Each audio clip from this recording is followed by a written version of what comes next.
The Texas Longhorns are headed to Ames this Saturday night to face an always scrappy Iowa State team. Has the Cyclones' awful offense improved from last season? Does their defense continue to be dominant? And most importantly, can a talented yet flawed Texas team secure the final road win of the regular season? After the show, Inside Texas is the top spot to stay in the know on your favorite football team. Insightful pre- and post-game analysis, up-to-the-minute recruiting news, and behind-the-scenes team info dropping all the time. Subscribe to InsideTexas.com today. Link in the description. It's getting down to the wire, and Texas doesn't have any room for error. Can the Longhorns improve to 10-1 in a hostile environment? Without further ado, let's get into it. Iowa State's offense last year was atrocious, and due to that longtime offensive coordinator, Tom Manning got the axe. He was replaced internally by position coach Nate Scheelhaus. In the preseason, the new OC stated that his goal was to be physical in the run game and explosive in the pass game. Only one of those things has come true.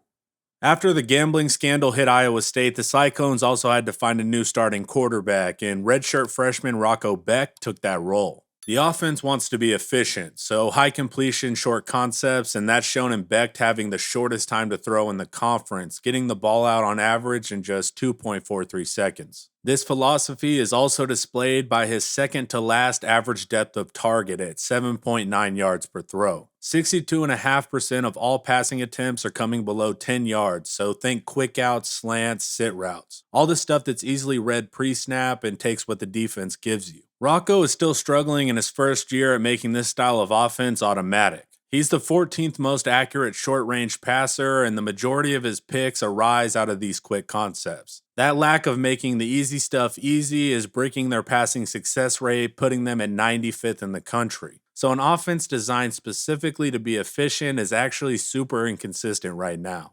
But this form of offense has a way of chipping away at the short stuff as a disguise, really just investing for the moment the secondary goes to sleep when they can sneak the big shot. It's the 30th best passing offense in explosiveness, and Beck's been a better deep ball passer with an average 40% completion rate. But he's been effective on those throws, tied for second in the league with 6 touchdowns from longer distances. Rocco will utilize his legs when a play is breaking down on scrambles or designed runs in short yardage situations. He's not a burner, but he can pick up some yards here and there. Big picture though, Beck is still working to figure it out in his young age, ranking as the 12th graded passer of 18 Big 12 quarterbacks. Iowa State lost their staple receiver Xavier Hutchinson to the league. This offense really hinges on their ability to hit those explosive plays when they do present themselves due to secondaries getting pulled down with shorter concepts and heavier boxes. And 2 guys do the majority of this heavy lifting in the receiving core. First in targets is the quick Jalen Knoll, who was the number 2 threat last year. This year he's been targeted 71 times and does the bulk of his work short or behind the line on screens. He's good at getting to his spot and making the catch, and they can motion him to create rubs or advantages in short yardage. He's good after the catch due to that speed, and he can pick up extra yards on easy throws. They move him around from outside to slot depending on the situation. When it's time to take the shot, he leads the team in deep targets, pulling in a great 54% of his long ball targets. You got to keep an eye on him, and it's tough sledding if he ends up matched up with a safety deep one-on-one. Overall, he's the 22nd graded receiver of 50 guys in the conference. A crucial addition was transfer Jaden Higgins, and he gets spammed too with 58 targets on the season. The 6'4", 210-pound junior brings more traditional outside receiver traits to the offense and is used more in the intermediate and deep game. He can do the classic go ball matched up with smaller corners or get hit in stride over the middle. Higgins is averaging a solid 17.4 yards per reception, good for 7th best while pulling down 4 touchdowns. He's been efficient for this offense with a top 10 yards per route run and is the piece that makes this passing game have some potency. Overall, Jaden Higgins is the 6th graded receiver in the Big 12. After the 2 main receiver threats, the player with the 3rd most targets is at tight end. The 6'7", 240-pound Benjamin Bramer has been a pleasant surprise coming onto the scene as just a freshman. His catch rate is sketchy, only pulling in 21 of his 43 targets for a poor 49%, but he can move the chains or catch you in the red zone. Overall, he's the 2nd graded receiving tight end in the league. After that, there's some less targeted guys like the 6'2", 210-pound outside receiver Daniel Jackson, who gets a couple targets per game, mostly in that intermediate 10 to 20-yard range. He's the 29th graded receiver. But also be on the lookout for starting tight end Easton Dean, who's been overshadowed by the freshman Bramer, but can still make key receptions a couple times per game. The 6'6", 265-pound redshirt senior has experience on his side, pulling in 14 catches on 20 targets this year. He's the 6th graded receiving tight end of 16 total players. Iowa State's offensive line struggles in protection, ranked 11th in unit pass blocking efficiency for the league, even though they don't give up a lot of sacks due to the shorter concepts and Beck's functional mobility. Individually, the group also struggles with left guard Jared Hufford being their top-ranked pass blocker at only 35th. The remainder are all 68th or worse, a theme you'll see repeated again here shortly. Last year, a major reason for Iowa State's sluggish offense was their lack of run game, and that's still a huge issue for them. They lack any consistent ability to move the ball on the ground. 81st in the nation in yards per rush and 132nd in rushing success rate. Their only saving grace is when the opposing defense loses their gaps and they can hit a big run as the 39th most explosive rushing offense. But as far as imposing their will on their opponents through a physical run game, that's not happening. So why is that? First things first, we know it's all about the big boys, and they aren't moving dudes off the ball. Iowa State is 131st in the country for yard lines per rush and 112th in power success rate, getting stalemated on those 3rd and 1s. The highest graded run blocker is ranked 62nd in left guard Jared Hufford. That's insane. All run blockers are 62nd or worse out of 84 offensive linemen. Iowa State is also in heavy personnel about half of the time. And even with all those extra blocking tight ends, there's still not a lot going on, with their highest ranked run blocker being Steve Klotz at 17th of 32 run blocking tight ends. Not much to work with here, and the backs aren't world beaters either.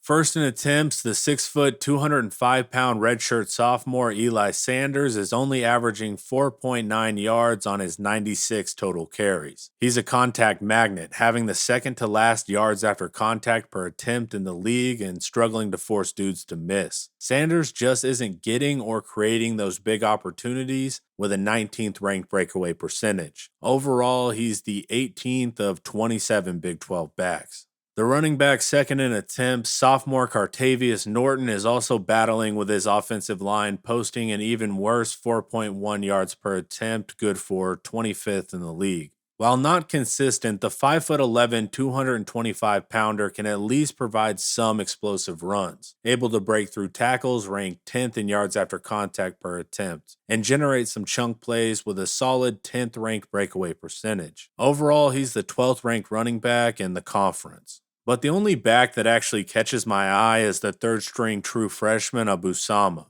track speed guy with a really aesthetically pleasing running style. 3rd in the Big 12 with 6.6 yards per carry, 1st in yards after contact per attempt, and 1st in breakaway percentage. He only has 49 attempts on the year, but he's the future of that Iowa State running back room.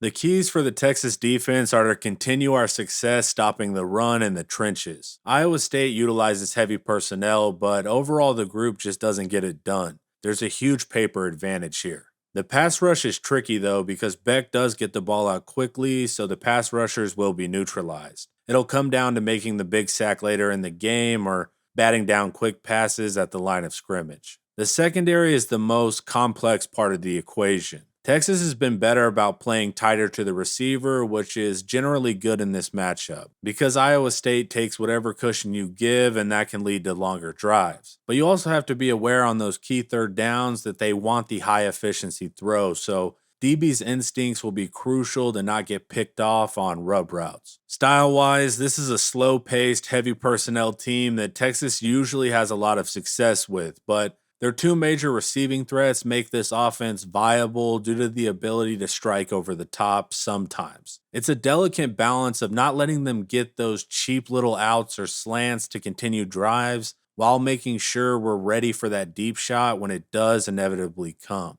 Overall, the Iowa State offense is definitely better than they were last year, but that's not saying much. They are one of the least consistent offenses in the country in the pass and the rush, but They can pop up with explosive plays and execute efficiently on third downs and in the red zone, so Campbell still finds a way to keep the games close. The offense is asked to do just enough to win because, as usual, it's the other side of the ball that makes the Cyclones dangerous.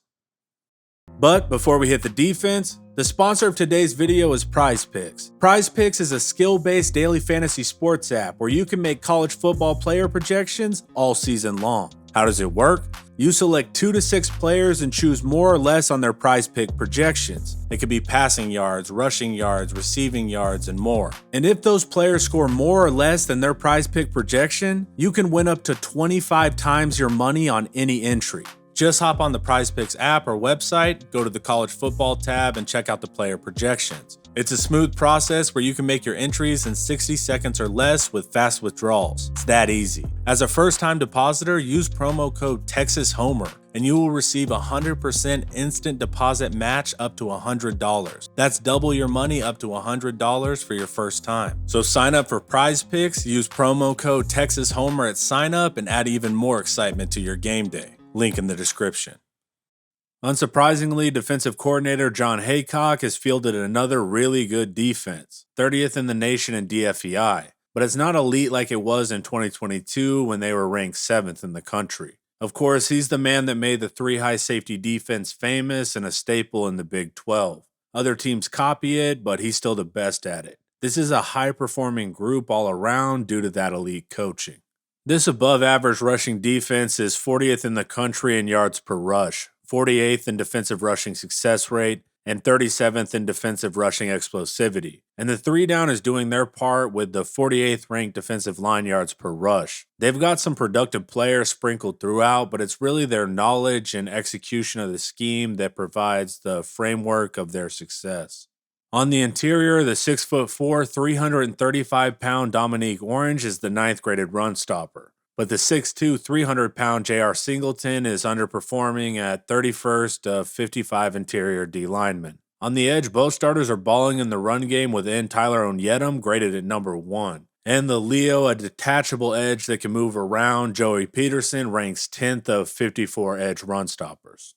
The second level isn't performing that well though. The only starter that barely makes the top half is Sam backer Will McLaughlin at 25th of 50 backers. Second string Mike Caleb Bacon is actually the number 1 graded run linebacker in the league. In the secondary, the corners are capable with Miles Purchase ranking 19th and TJ Tampa at 24th of 51, but nothing elite there production-wise against the run. The safeties are key to the run game and a 3 high able to come down and pop guys, and that's best displayed by middle safety Bo Freeler, graded as the 4th best safety run stopper. The remaining safeties don't crack the top half though. In the pass rush, Iowa State lost first rounder Will McDonald, and they haven't been able to replace that production, and the Cyclones are currently 116th in the nation in sacks, only averaging 1.3 per game. The interior is solid with J.R. Singleton at 13th with 16 pressures including 3 sacks. And right behind him, Dominique Orange is ranked 14th with 15 total pressures but is yet to pull in a sack this season. But on the edge, that Holden McDonald left is evident with both starters at end and Leo and their backups all ranked 34th or worse of 53 edge rushers. That's only 5 total sacks out of 4 edge players 10 games into the season. The linebackers are MIA as well, with once again only rotational Mike Caleb Bacon ranked 2nd with 15 total pressures and 3 sacks, so watch out for him on passing downs, but the rest of the group is below average. And the secondary is dropping back, so they don't meet the minimum pass rushing attempts for an accurate assessment.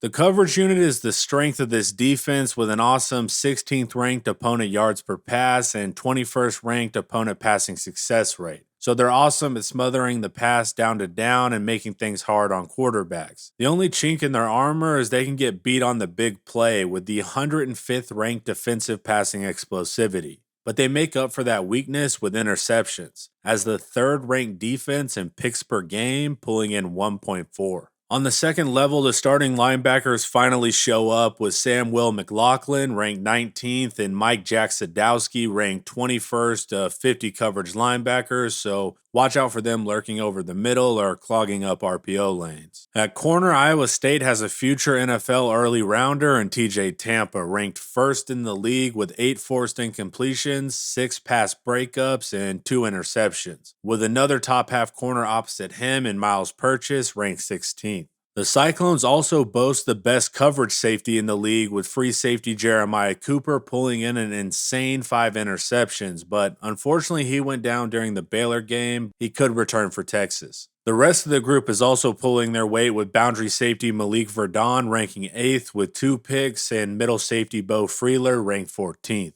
The keys for the Texas offense start with the run game. The rushing offense only sustains itself through the explosive run, and Jonathan Brooks, the second best graded running back in the league, is down for the season with an ACL injury. CJ Baxter is young and 4 times less likely to pop the big run compared to Brooks. Losing our most productive back by a mile going up against an already good rushing defense sucks. Hopefully Sark can put together the rotation and be effective, but the reality is our backs have to make people miss because our interior offensive line can't get a push. We're the 128th worst power rushing success rate offensive line in the league. This will cause major issues for us and force us into a more passing-focused attack. Luckily, Texas does have the ability to do that even against a really good Iowa State secondary. Ewers doesn't throw a lot of picks, and our receivers can beat guys one-on-one deep, and our tight end can make grown man catches over the middle. And that's going to be key this week and really for the remainder of the season.